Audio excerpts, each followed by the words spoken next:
Baik, saya Alexander Kik Banumtuan akan menjawab soal UTS Ekonomi Pembangunan 2. Bagaimana pendapat Anda tentang Theories of Underdevelopment? Berikan contoh antara perbandingan negara Indonesia dan salah satu negara maju.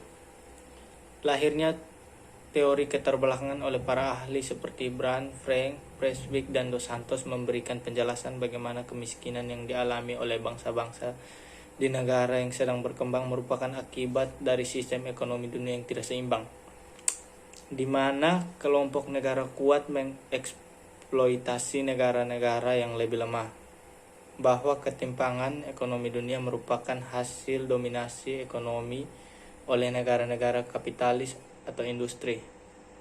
Pembangunan dan keterbelakangan sangat memperlihatkan kekuatan negara-negara pemilik modal dengan negara-negara dunia ketiga yang semakin menjauhkan perbedaan antara negara penguasa dengan negara miskin.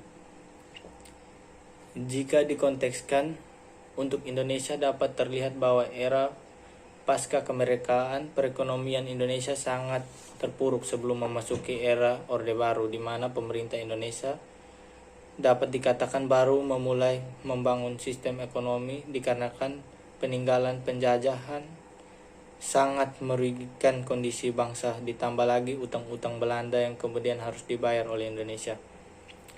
Sehingga pada saat itu dapat terlihat bahwa Indonesia sangat miskin dalam sisi modal. Jika dikontekskan dengan fenomena tentang kekayaan alam Indonesia yang melimpah, namun Indonesia masih tetap miskin. Artinya bahwa tingkat persaingan ekonomi dengan negara lain, khususnya negara-negara dunia pertama, sangat jauh. Hal ini dikarenakan bahwa potensi yang ada tersebut kemudian tidak dapat dimanfaatkan sebagaimana mestinya untuk meningkatkan pertumbuhan ekonomi Indonesia.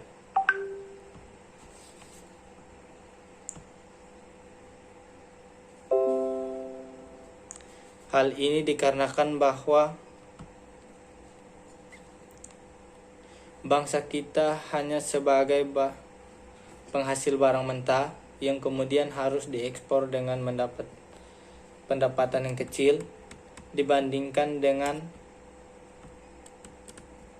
barang hasil industri yang kemudian diimpor kembali ke negara kita dengan biaya yang lebih tinggi, sehingga pada akhirnya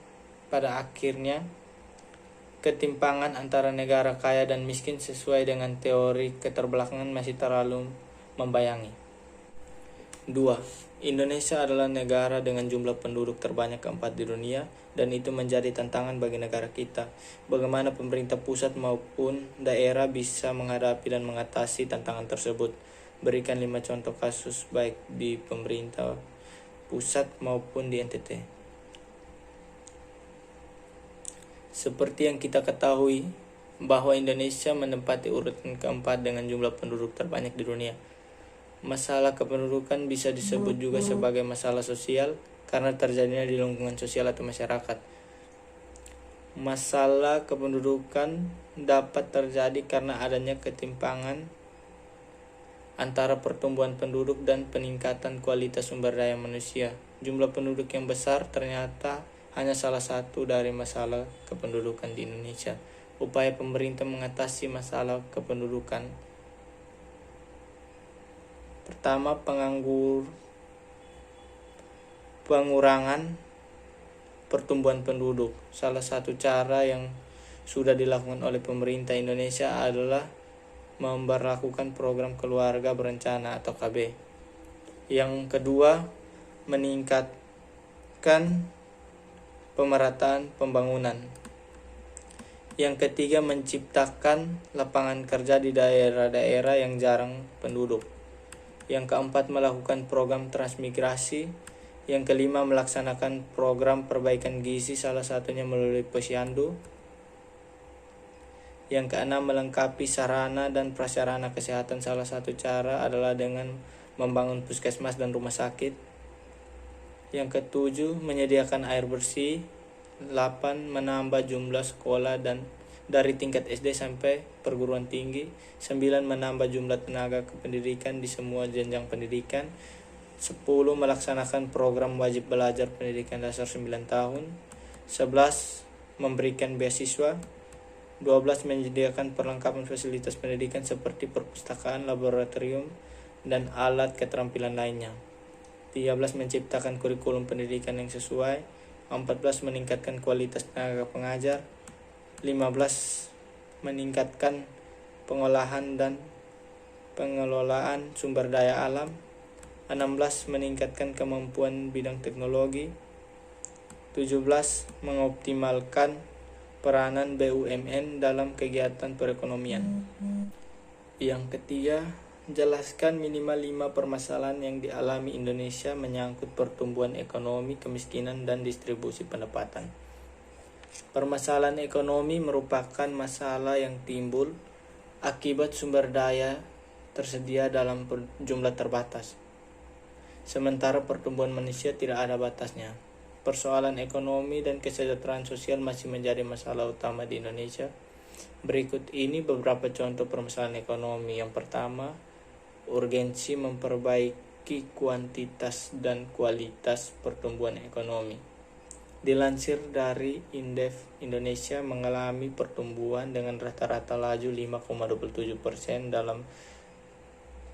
dalam 2 dasawarsa terakhir 2000 sampai 2018. Namun untuk keluar dari jebakan status negara berpendapatan menengah dan menjadi negara maju, laju pertumbuhan tersebut tidak cukup. Selain itu, Indonesia juga menghadapi masalah kualitas pertumbuhan ekonomi, sebab angka kemiskinan, ketimpangan sosial, dan pengangguran masih tinggi. Porsi PDB juga masih 58,5%, terkonsentrasi di Jawa dan mengalami peningkatan dalam 5 tahun terakhir. 2. Dilema pertumbuhan ekonomi impor. Tingkat impor Indonesia masih tinggi. Hal ini dikarenakan output di sektor pertanian dan peternakan kian merendah, sementara pertumbuhan penduduk, terutama kelas menengah, terus-menerus meningkat.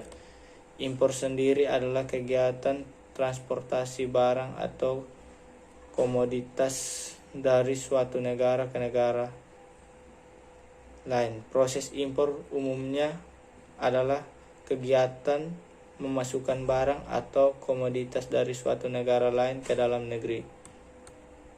Impor barang secara besar umumnya membutuhkan campur tangan dari bea cukai di negara pengirim dan penerima. Sektor industri juga masih mengandalkan bahan baku impor yang kini pertumbuhannya mencapai 9% dalam 3 tahun terakhir. Hal ini kemudian memperlihatkan bahwa industri dalam negeri tidak mampu memenuhi kebutuhan dikarenakan kian bergesernya struktur ekonomi ke arah jasa. Selain itu, deindustrialisasi juga terjadi dengan lebih cepat. Indonesia mengalami penurunan porsi manufaktur terhadap PDB sebesar 7% dan 10 tahun terakhir, padahal Thailand dan Malaysia tidak lebih dari 4%. Deindustrialisasi di Indonesia juga diperparah dengan perubahan pola investasi asing (FDI)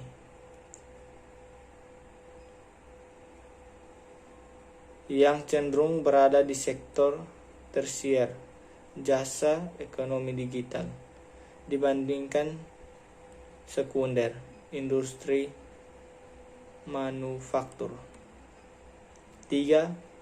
Daya beli stagnan. Inflasi secara tahunan tercatat 2,48% dari tahun ke tahun. Meski demikian, hal ini tidak berhasil meningkatkan daya beli yang masih stagnan. Sangat memungkinkan inflasi rendah saat ini disertai juga dengan penurunan daya beli masyarakat. Selain itu, suku bunga pinjaman yang tetap hingga akhir ekspansi dunia usaha pun tidak ikut terakselerasi.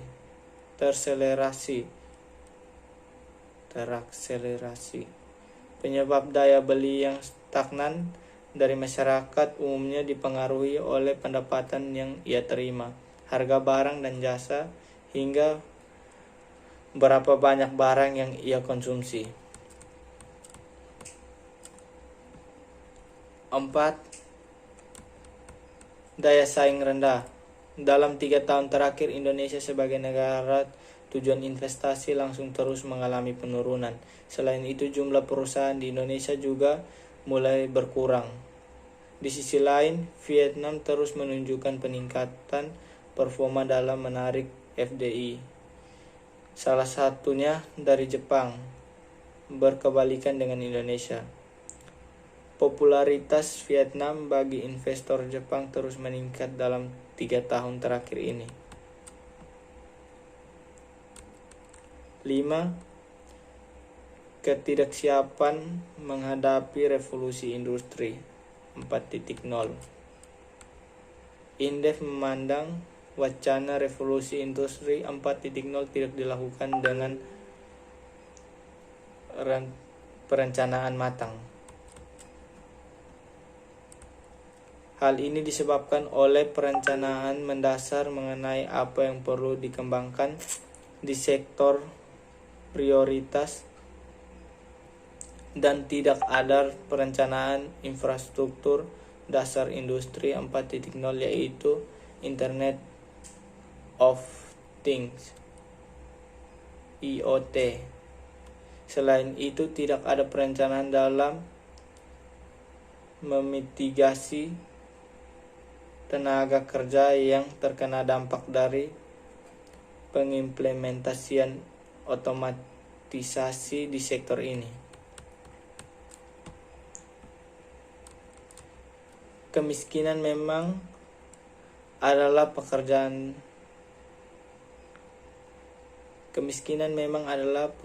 besar bagi pemerintah kita, tapi pekerjaan itu tidak pernah diprioritaskan untuk mengurangi angka kemiskinan. Berbagai cara telah dilakukan, tapi malah tidak dapat mengurus permasalahan ini. Kemiskinan merupakan masalah yang ditandai oleh berbagai hal, antara lain rendahnya kualitas hidup penduduk, terbatasnya kecukupan dan mutu pangan, terbatasnya dan rendahnya mutu layanan kesehatan, gizi anak, dan rendahnya mutu layanan pendidikan.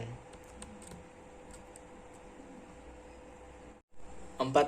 Bagaimana kesempatan kerja di Indonesia dan di NTT? Sebutkan, berikan contoh dan alasan. Di Indonesia, Badan Pusat Statistik BPS mencatat tingkat kesempatan kerja secara nasional sebesar 93,74% pada Februari 2021. Angkanya naik dari Agustus 2020 yang sebesar 92,93%.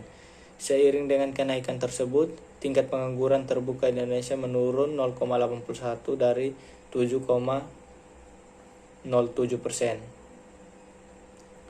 Pada Agustus 2020 menjadi 6,26% pada Februari 2021.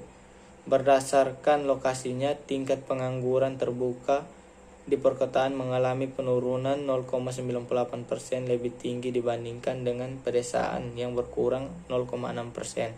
Masyarakat pun kian optimistis bahwa lapangan kerja akan semakin terbuka lebar ke depannya. Ini terlihat dari indeks ekspektasi lapangan kerja yang sebesar 117,9 pada April 2021, naik dari Maret 2021 yang sebesar 109,8. Indeks ini menguat di semua tingkat pendidikan, terutama kelompok responden dengan latar belakang akademis. Hal tersebut menjadi ekspansi kegiatan usaha dalam beberapa bulan mendatang diperkirakan meningkat. Hal tersebut sebagaimana tergambar dari indeks ekspektasi kegiatan usaha yang mencapai 123,2% pada April 2021, lebih besar dari bulan sebelumnya sebesar 111%. Kementerian Ketenagakerjaan sendiri telah melakukan sejumlah program untuk memperluas kesempatan kerja selama pandemi virus corona COVID-19. 3 di antaranya adalah kegiatan latihan pada masyarakat PKM, teknologi tepat guna TTG, dan pengembangan kompetensi masyarakat lewat Balai Latihan Kerja BLK.